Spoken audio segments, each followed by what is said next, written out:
তো বন্ধুরা ইতিমধ্যে কিন্তু আমরা সবাই জানি যে জিও, এয়ারটেল, ভোদাফোন আইডিয়া এই টেলিকম সংস্থাগুলি তাদের রিচার্জ প্ল্যানের দাম 10 থেকে 25% বাড়িয়েছে।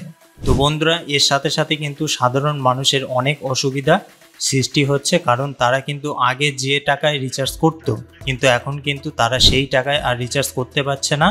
রিচার্জ যদি সেই দামেও হয় কিন্তু সেই রিচার্জ প্ল্যানের মেয়াদ কিন্তু কম দিন থাকছে। তো বন্ধুরা এর জন্য কিন্তু অনেক সাধারণ মানুষ বিএসএনএলের ওপরে ভরসা রাখছে এবং তারা কিন্তু আগ্রহী যে বিএসএনএল খুব শীঘ্রই তাদের পরিষেবাটা আরও ভালো করার চেষ্টা করবে। তো বন্ধুরা আজকে এই ভিডিওতে কিন্তু আমরা আলোচনা করব বিএসএনএলের পক্ষ থেকে একটি দারুণ সুসংবাদ আপনাদের জন্য। তো অবশ্যই কি সুসংবাদ তো সেটা কিন্তু জানাবই। তো বন্ধুরা আপনাদেরকে প্রথমেই বলে দেই, আপনারা যদি বিএসএনএলের সিম ব্যবহার করতে চান তাহলে এখনই করা উচিত কিনা, তো সেই সম্পর্কে কিন্তু আমরা এই ভিডিওতে বিস্তারিতভাবে আলোচনা করব। তো বন্ধুরা বিএসএনএলের পক্ষ থেকে যে সুসংবাদ তো সেটা হলো যে বিএসএনএলের পক্ষ থেকে কিন্তু জানানো হয়েছে 10,000 টাওয়ার কিন্তু বসানো হবে এবং তার সাথে সাথে কিন্তু 4G 5G কানেকশন দেওয়া হবে। তো বন্ধুরা চলুন বেশি দেরি না করে ভিডিওটা শুরু করা যাক। তো বন্ধুরা স্ক্রিনে কিন্তু আপনারা দেখতে পাচ্ছেন যে শক্তি বাড়াচ্ছে বিএসএনএল, দেশ জুড়ে বসানো হলো 10,000 4G টাওয়ার, কবে শুরু 5G। তো বন্ধুরা বুঝতে পারছেন যে সাধারণ মানুষ কিন্তু এখন বিএসএনএলের প্রতি খুবই আগ্রহী, কারণ বিএসএনএল কিন্তু কোনো প্রকার প্ল্যান পরিবর্তন করেনি। তারা আগে যে দামে পরিষেবা দিচ্ছিল ঠিক তেমন একই দামে কিন্তু পরিষেবা দিচ্ছে এখনও।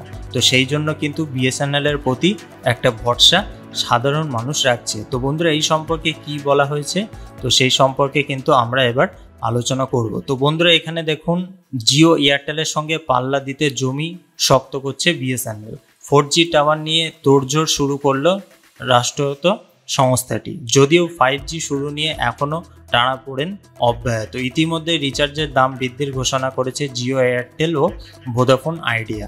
অপরদিকে বিএসএনএলের রিচার্জের দাম অপরিবর্তিত রাখার সিদ্ধান্ত নিয়েছে। তো সেই সম্পর্কে কিন্তু আমাদের চ্যানেলে ভিডিও দেওয়া আছে, অবশ্যই কিন্তু সেটা আপনারা দেখে নেবেন। সংবাদ মাধ্যমের সূত্রের খবর, দেশ জুড়ে পুরো দমে 4G পরিষেবা চালু করতে 10,000 4G টাওয়ার ইনস্টল করছে সংস্থাটি। আত্মনির্ভর ভারত অভিযানের অধীনে এই পরিকাঠামো গড়ে তুলেছে বিএসএনএল। এই 10,000 টাওয়ারের ফলে গ্রাহকদের 4G পরিষেবা দেওয়া আরও সহজ হয়ে উঠবে সংস্থাটির কাছে। চলতি বছর এপ্রিল পর্যন্ত বিএসএনএলের 4G টাওয়ার ছিল 3,500টি। এই ক্যাপাসিটি 10,000 পর্যন্ত বাড়ানো হয়েছে। অনেক দিন ধরেই দেশ জুড়ে 4G পরিষেবা চালু করার পরিকল্পনা করছিল বিএসএনএল, কিন্তু পর্যাপ্ত পরিকাঠামোর অভাবে তা বাস্তবায়ন করতে পারেনি তারা। টেলিকম টকের প্রতিবেদন অনুযায়ী উত্তর ভারতের বেশ কয়েকটি রাজ্য যেমন হরিয়ানা, পাঞ্জাব, উত্তরাখণ্ড, হিমাচল প্রদেশ, পূর্ব উত্তরপ্রদেশ প্রাথমিক পর্যায়ে 4G পরিকাঠামো গড়ে তোলা হয়েছে। এই রাজ্যগুলিতে সংস্থার 4G গ্রাহক 4 লক্ষ স্পর্শ করেছে। শহরের পাশাপাশি গ্রাম অঞ্চলেও 4G পরিষেবা পৌঁছে দেওয়ার লক্ষ্য বিএসএনএল।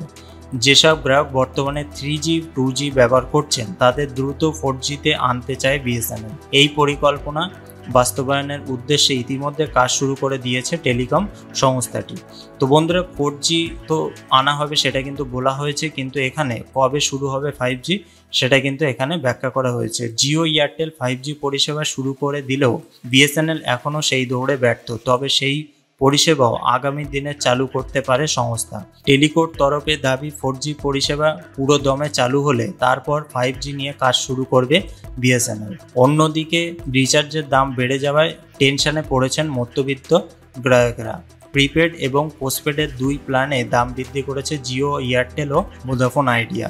এই মূল্য বৃদ্ধির বাজারে স্বস্তি দিচ্ছে বিএসএনএল। এখনও অবধি কোনো রিচার্জ প্ল্যানের দাম বাড়ায়নি এই রাষ্ট্রায়ত্ত টেলিকম সংস্থা। বন্ধুরা ইতিমধ্যে কিন্তু 5G তো চালু হবেই, কিন্তু তার আগে কিন্তু 4G পরিষেবা বিএসএনএল পুরোপুরিভাবে সাধারণ মানুষের জন্য, অর্থাৎ যারা যারা গ্রামে বাস করে যেখানে বিএসএনএলের টাওয়ার ধরে না বা নেটওয়ার্ক চলে না, তো সেখানে কিন্তু 4G পরিষেবা সম্পূর্ণভাবে পৌঁছে দেওয়ার চেষ্টা করছে বিএসএনএল এবং 10,000 টাওয়ার কিন্তু বসাতে চলেছে। তো বন্ধুরা, ইতিমধ্যে আপনারা যদি বলেন যে এখনই বিএসএনএল এর সিম ব্যবহার করা উচিত হবে কিনা, তো প্রথমে আপনারা দেখে নেবেন বা আপনাদের পার্শ্ববর্তী যারা বিএসএনএল এর সিম ইউজ করছেন তো তাদের নেটওয়ার্ক বা নেটের কানেকশন কেমন ঠিকঠাক আছে কিনা, তো সেটা জানার পরেই কিন্তু আপনারা এখন যদি নেবার চিন্তা ভাবনা করেন তাহলে কিন্তু নিতে পারেন। আর যদি ঠিকঠাক না চলে তো বন্ধুরা, খুব শীঘ্রই কিন্তু 4G পরিষেবা বিভিন্ন জায়গায় দেশের যে কোনো প্রান্তে কিন্তু আপনারা 4G পরিষেবা বিএসএনএল এর পক্ষ থেকে সরাসরি পেয়ে যাবেন। তো বন্ধুরা, তখন কিন্তু আপনারা বিএসএনএল এর সিম ব্যবহার করতে পারবেন এবং কোনো প্রকার কিন্তু রিচার্জের দাম বাড়ানো হবে না বিএসএনএল এর পক্ষ থেকে। তো বন্ধুরা, ইতিমধ্যে কিন্তু আপনারা সবাই অবগত হয়েছেন যে বিএসএনএল কিন্তু টাটার সঙ্গে টাই আপ করছে এবং তারা কিন্তু একসঙ্গে এই কাজে নামছে এবং 5Gও কিন্তু খুব তাড়াতাড়ি বিএসএনএল দেওয়া শুরু করবে। তো বন্ধুরা, বিএসএনএল এর পক্ষ থেকে টুইট করা হয়েছে যে বিষয়টা, তো সেটা কিন্তু আপনারা স্ক্রিনে দেখতে পাচ্ছেন। তো এখানে দেখুন, empowering India with 10,000 sites, chairs two 10,000 4G sites under আত্মনির্ভর ভারত ইনিশিয়েটিভ। তো বন্ধুরা, বুঝতে পারছেন যে 10,000 টাওয়ার কিন্তু বসানো হচ্ছে এবং দেশের যে কোনো জায়গায়, পশ্চিমবঙ্গ বলুন বা উত্তর ভারত বলুন বা দক্ষিণ ভারত বলুন, যে কোনো জায়গায় কিন্তু আপনারা 4G পরিষেবা পেয়ে যাবেন।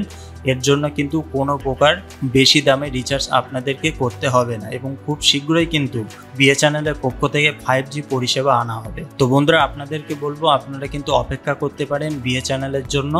যখন আপনাদের এলাকায় 4G নেটওয়ার্ক বসানো হবে তারপরেই কিন্তু আপনারা বিএসএনএল এর সিম কিনতে পারেন। তো বন্ধুরা, এটা কিন্তু বিএসএনএল এর পক্ষ থেকে একটি বড় খুশির খবর দেওয়া হয়েছে। আশা করি সবাই বুঝতে পেরেছেন। যদি আপনাদের কোনো মতামত থাকে অবশ্যই কিন্তু আমাদের কমেন্ট বক্সে লিখতে ভুলবেন না। তো বন্ধুরা, ভিডিওটা এই অবধি শেষ করছি। ভিডিওটা ভালো লাগলে একটি লাইক করতে কিন্তু ভুলবেন না। তো বন্ধুরা, ভিডিওটা লাস্ট অবধি দেখার জন্য আপনাদেরকে অসংখ্য ধন্যবাদ। পরবর্তী কোনো ভিডিওতে আবার বিস্তারিত কোনো আলোচনা নিয়ে ফিরে আসবো।